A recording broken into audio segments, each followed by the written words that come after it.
Hey, welcome to Something to Think About. So this is something I've been thinking about for a while, and it's I just really want to make my page and the things I put on social media more positive and more about the things that I really wish we would have conversations about more often.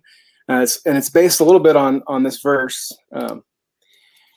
from Philippians 4:8 that says, "Finally, brothers and sisters, whatever is true, whatever is noble, whatever is right, whatever is pure, whatever is lovely, whatever is admirable, if anything is excellent or praiseworthy, think about such things." And so that's kind of what I want to do. That's what this is for. I'm going to introduce you to this lady next to me in a second after I introduce this video. Much of the achievement gap between low-income students and their peers is due to lack of educational opportunities. At Noggin, we provide at-risk students resources such as private educational coaching, math and reading programs, and academic and career mentoring so that we can help close the achievement gap and promote college and career readiness. By partnering with Noggin Educational Foundation, we will help provide free, quality programs and resources for low-income students and the teachers who serve them. Your support can change a child's trajectory and help forge a brighter pathway into their future.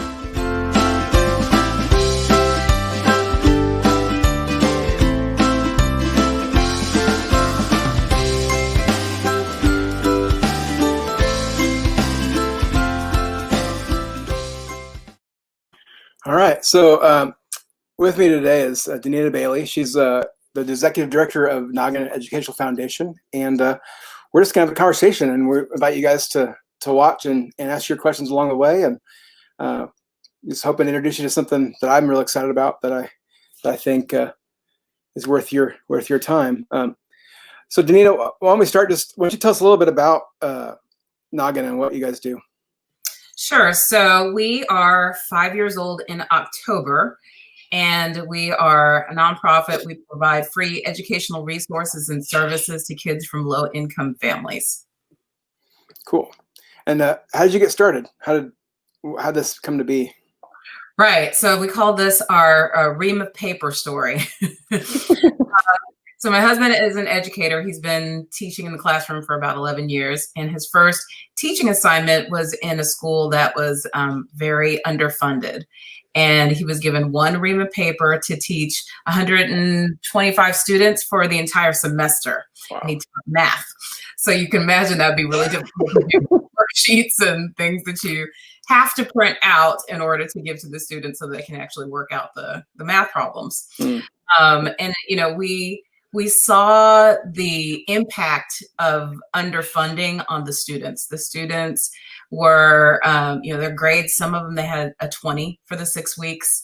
And it was very difficult to get parental involvement. And the kids were very behind in their math and reading skills, and it was really difficult. And then his next teaching assignment was in an affluent area at a charter school. And he called me that first week and he said, "Babe, the Office Depot truck pulls up every Friday, drops off stuff." And he was given a $2,500 budget just for his classroom that he didn't even have to touch because there was so much just surplus of stuff that he just had access to. And this group of kids were high achieving, and they were, you know, they had helicopter parents and they just did so well. And meanwhile, we started a tutoring company, and that was really just kind of make ends meet. And he was kind of doing it on the side. So we made it into a business.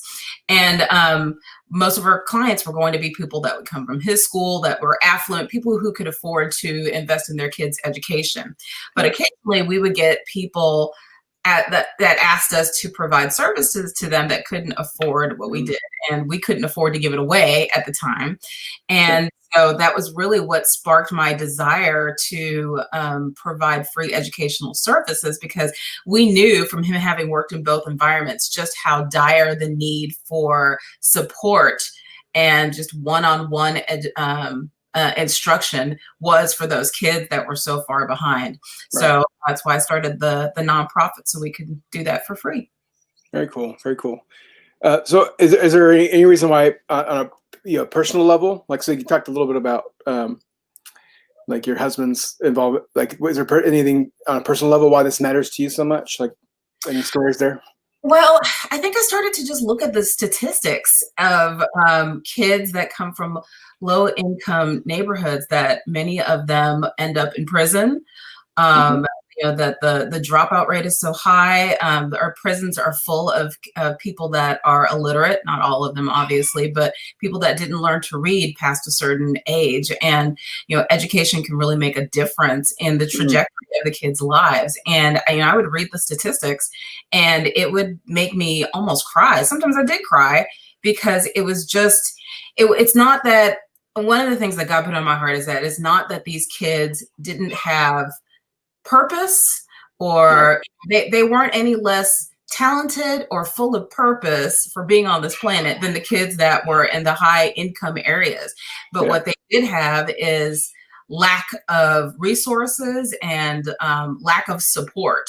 So I just really felt like it just wasn't fair. We're very privileged to be able to live in suburbia, and our kids go to good schools.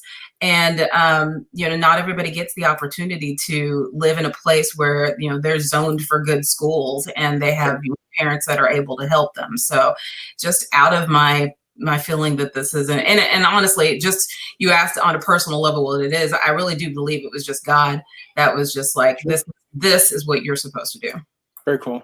Yeah. Well, it seems like, the national conversations that are happening, this is like the kind of thing that answers the question, well, what can I do about it? Like, what difference can I make? You already, before this was even, nationally, being talked about, you were already feeling compelled to make a difference. And so that's exciting to me. And that's exciting that this is something that we can all possibly be a part of too. And, answer that question for ourselves. Like, what can I see that there's a need. I see that there's an inequity. I see that there's a problem. What can I do to lean in and fix that? So, or at least move towards fixing that. I'm curious what services you guys provide to students. You talked about tutoring, but what other things do you guys provide? Yeah, and actually, weeding through the statistics, I realized that the summertime is when a lot of the educational gap happens. What happens is, first of all, before kindergarten, these kids from low income neighborhoods start off learning 30 million words less than their peers. Wow. So if you're starting off with less vocabulary, you are really at a disadvantage in your ability to learn to read, obviously.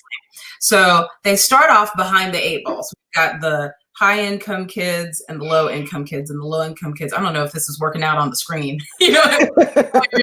Anyway, so the high income kids already start off ahead of the low income kids. And then during the school year, they learn about the same at the same rate. But in the summertime, the high income kids usually have some sort of reinforcement that our tutoring business, the business goes up in the summertime, our for-profit business, because parents know how important it is not to experience that summer learning loss. So the low income kids, they fall behind in the summer, and the summers just keep coming and they compound the achievement gap.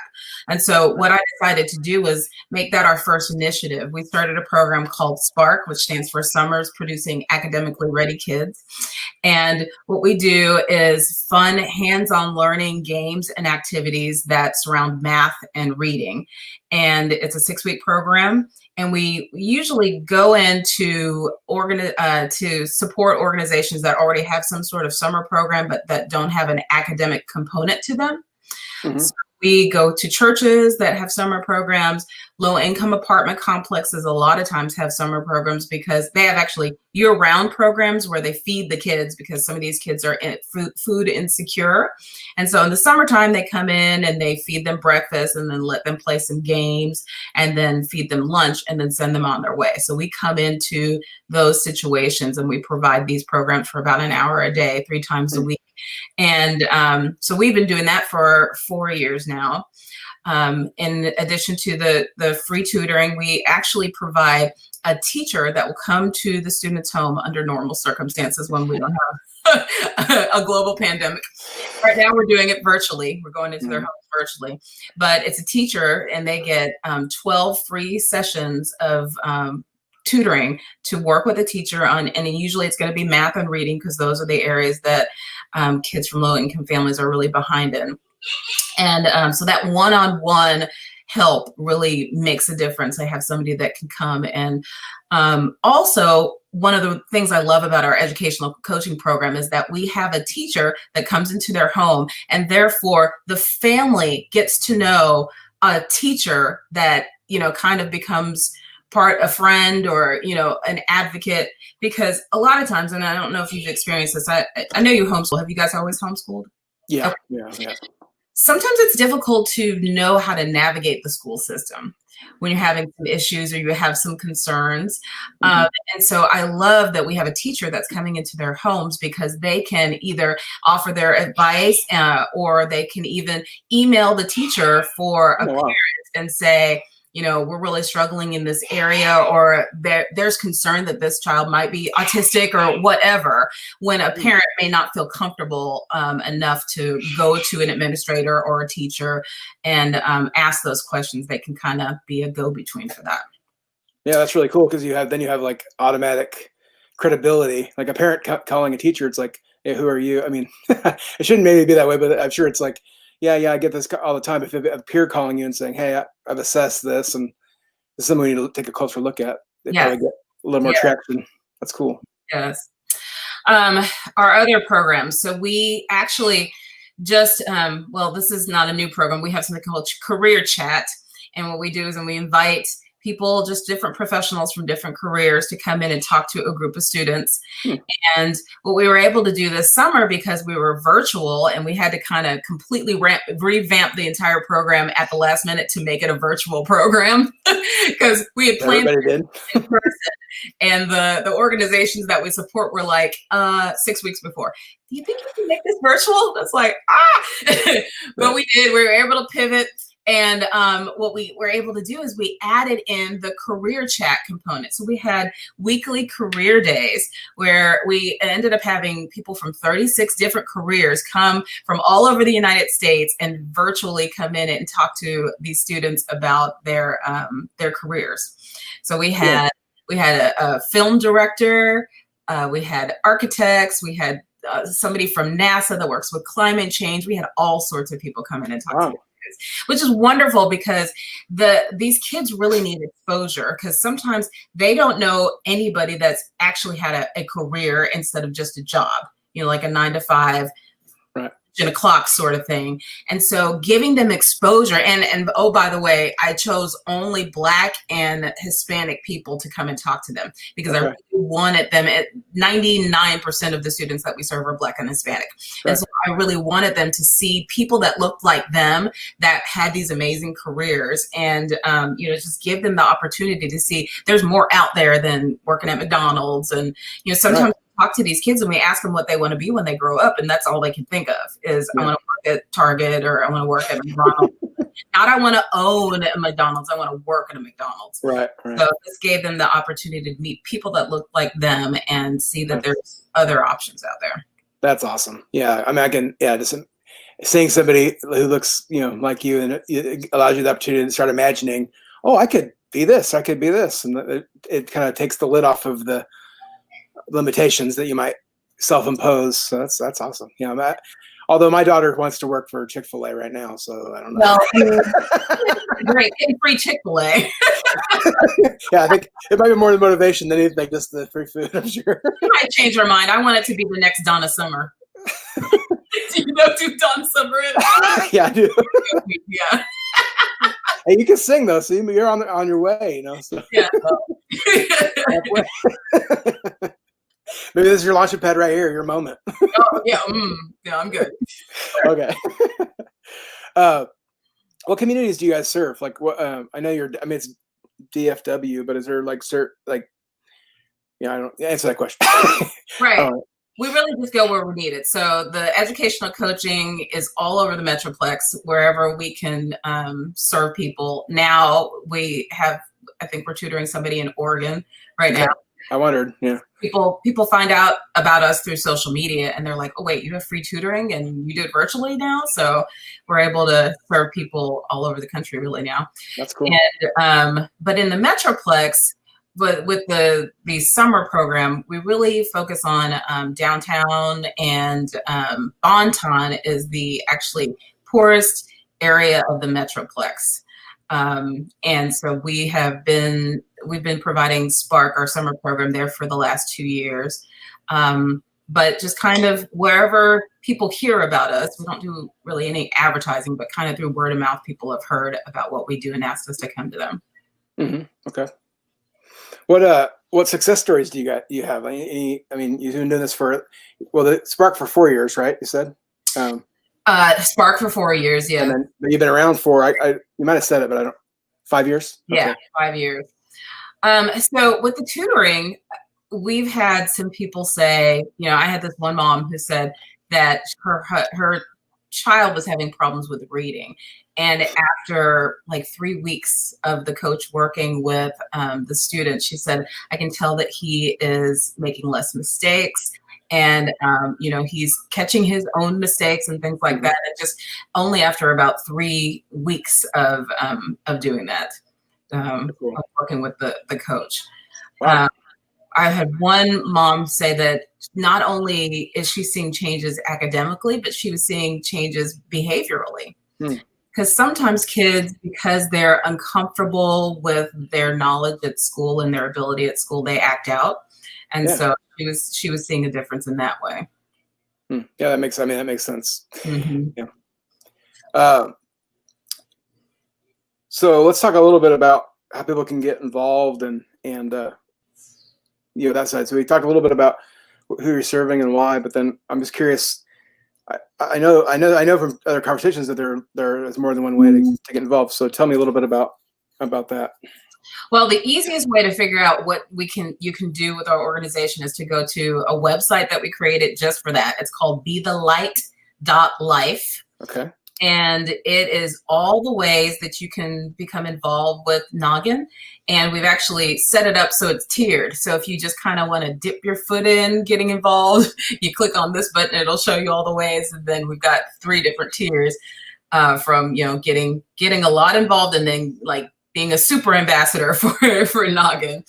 And so those things include like that I didn't mention this, at the end of the summer program, we always give each child a brand new book and a brand new backpack. And so that's one of the ways people can get involved. We didn't do backpacks this year because school was kind of up in the air. We weren't exactly sure what was going to happen. But what we did instead is we gave them a lot of books. So we turned those normal donors that would donate backpacks into book donors. Okay. So everybody actually gets an age-appropriate book, a children's Bible or teen Bible, and a backpack. So this year we actually gave away we had 69 students. I think we gave away almost 300 books. So every child got, and what we did for one of the locations, because they were completely virtual, they were in their homes. And what we usually do is we go and we just put out a bunch of books in each of the classrooms and they get to choose. Well, I felt bad for them because I didn't want to just send them random, Geronimo Stilton book when they're like, I don't like Geronimo Stilton. So what we did for that group is we had them, make a list of books, and then people adopted those kids. And so kid got between 3 to 7 books this year. So it was really exciting. Yeah. The other location was, the teachers were remote, but they were going to a rec center. So we were able to just send them books that they could choose from. Okay. Yeah. So that's one of the ways. Every year we do the backpack and book drive. We also always need help with researching. And I didn't mention this. I should have mentioned our podcast. We have a podcast called School Days, Help for Moms and Dads of School-Aged Kids. And it's all about all of the things that we need to know as parents that can help our kids flourish academically. So this coming week, we have a show called cold, flu, or COVID-19. My kid's pediatrician is going to come on and talk about just the interesting time we're going to have trying to figure out those kids that are going in person. Is this cough allergies or is this cough COVID-19? And so figuring out how to navigate that. The week after that, we're talking about learning disabilities and special needs. Actually, Shelley Scraver is going to co-host with me on that episode, a friend of ours, ties in mine. And we're going to talk about the unique needs that these kids have in a virtual learning world.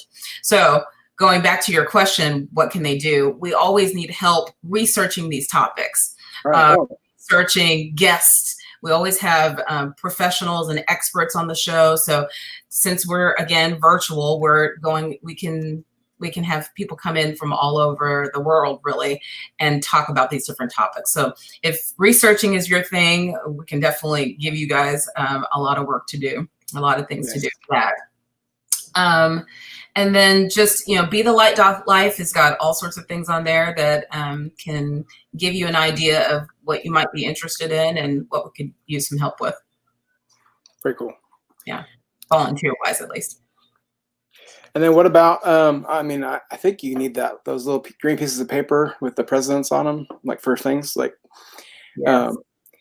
I know that, so jokingly, I know that Giving Tuesday is coming up.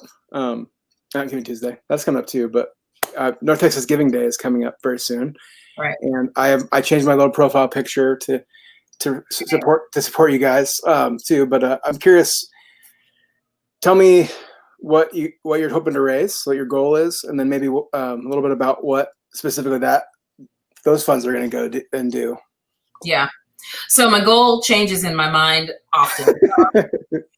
Last year we were able to raise $10,000, which is more than we had ever raised before. It was a little over $10,000, which was wonderful.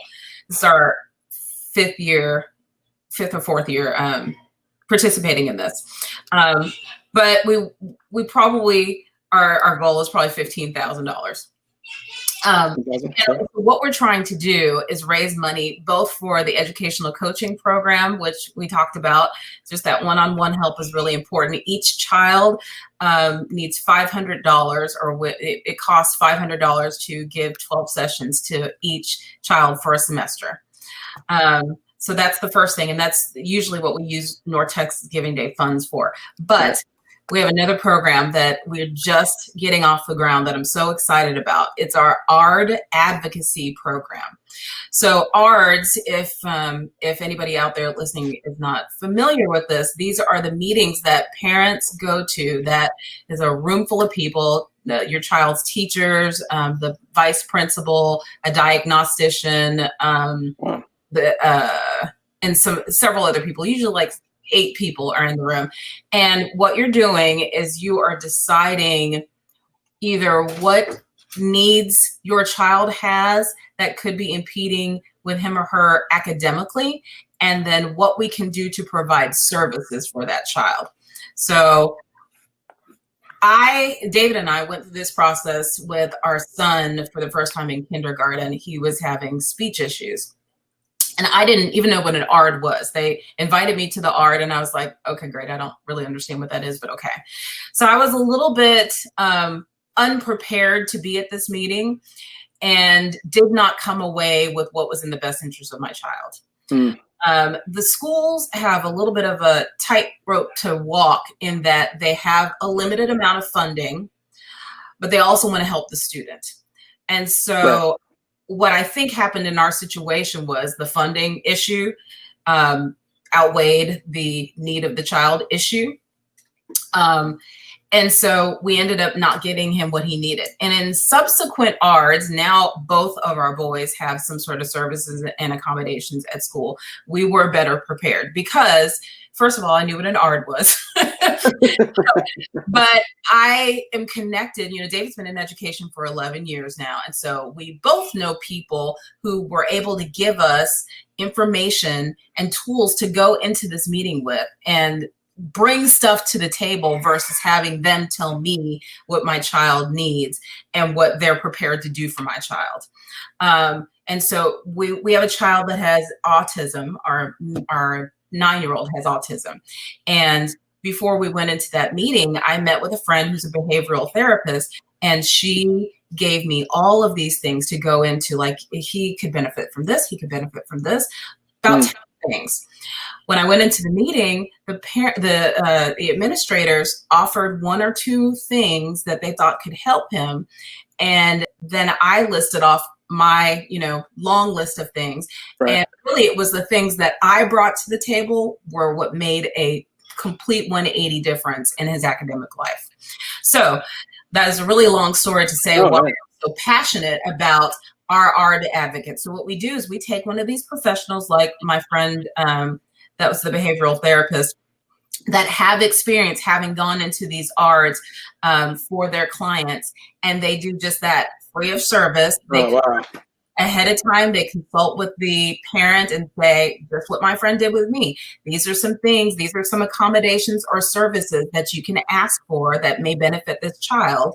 And then they attend that meeting either virtually or in person, and they help advocate for the child so that you're not, definitely in the first ARD meeting that I had, I was really intimidated because it's a bunch of people who are basically saying, we know what's best for your kid, and this is what we're prepared to offer.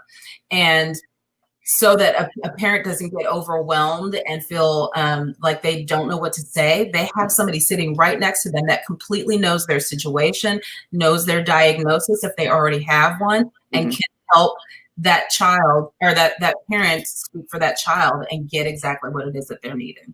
And then they do the follow-up and afterwards if they're still needing some more help after that. But it's about $500 for 10 to 12 hours of assistance for each child.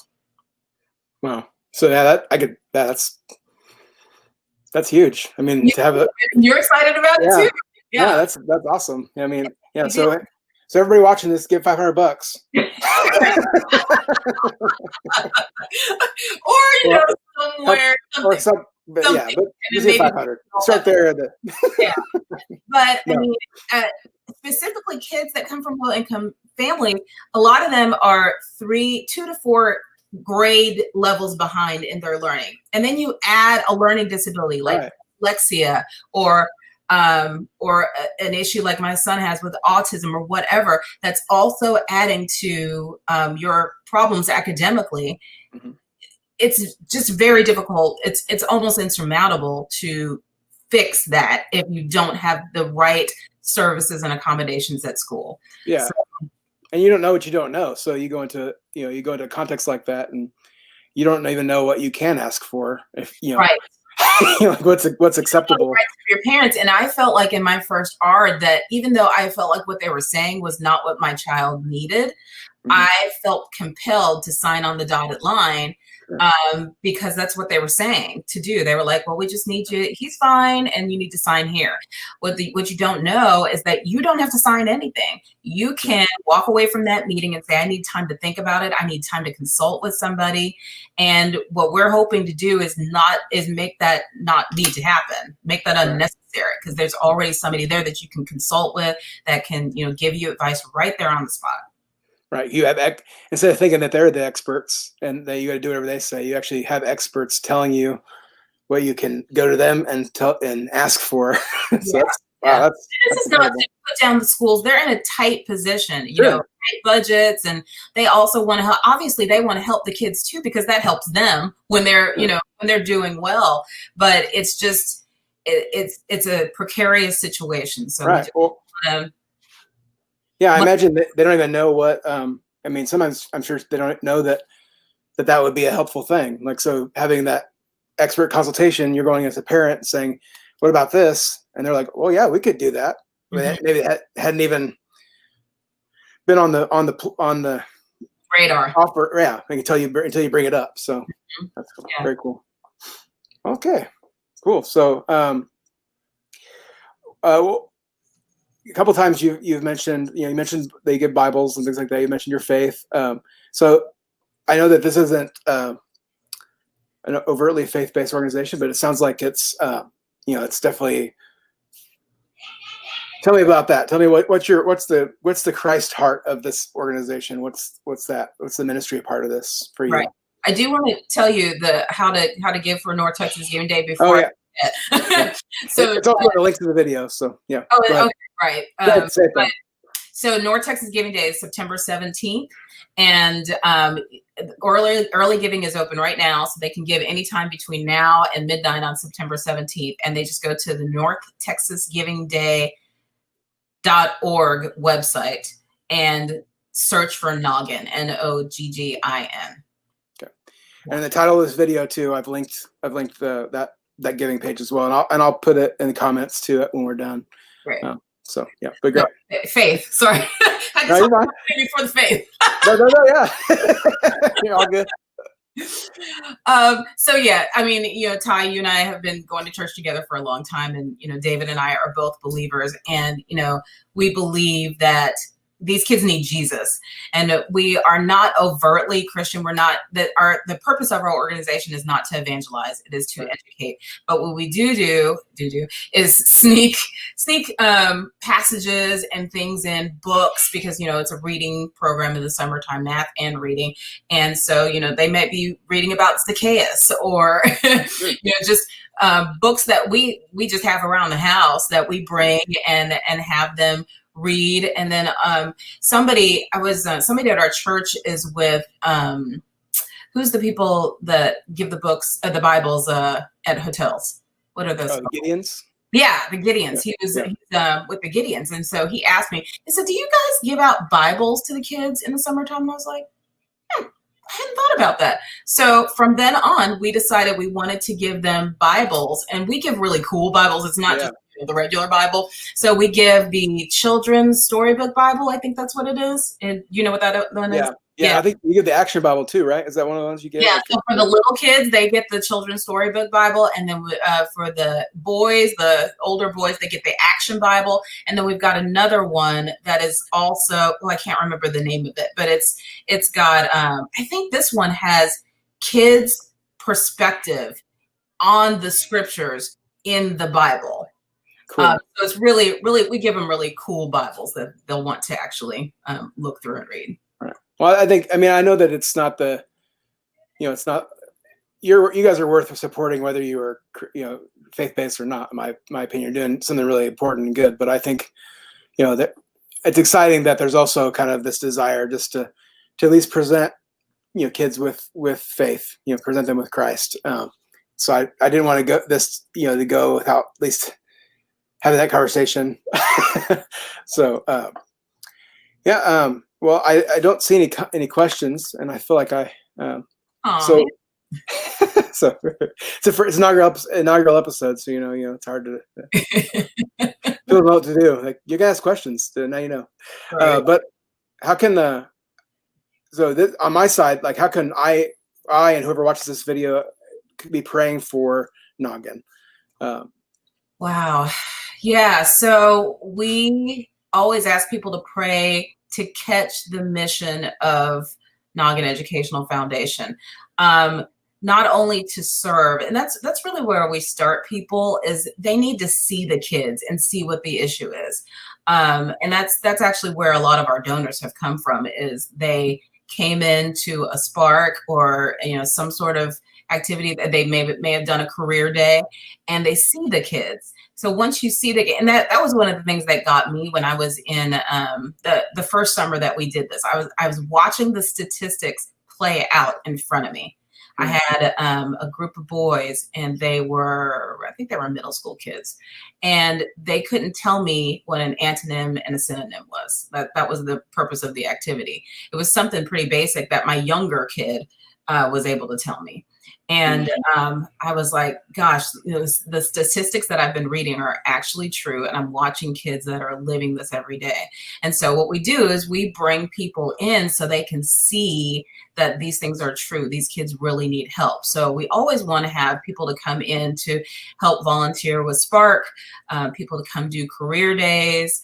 and eventually their hearts are turned into donors, because they're like, we really need to fund what these people are doing, because we can't do any of this stuff for free. We pay all of the teachers that work in our program. We don't have volunteers, because teachers is another part of our mission that we have not been doing a whole lot with, but what we do is we have a value that teachers need to be paid for their work. Teachers don't make very much money, and they don't have a lot of expendable money. And actually their kids fall in the low income. A lot of these parents are low income. And so we make sure that we pay them. So as a result of that, we need donations in order to be able to continue our programming. So just praying that the laborers keep coming, that people catch the mission of what we're doing. We always need, not always need, but we are on the search of board members right now.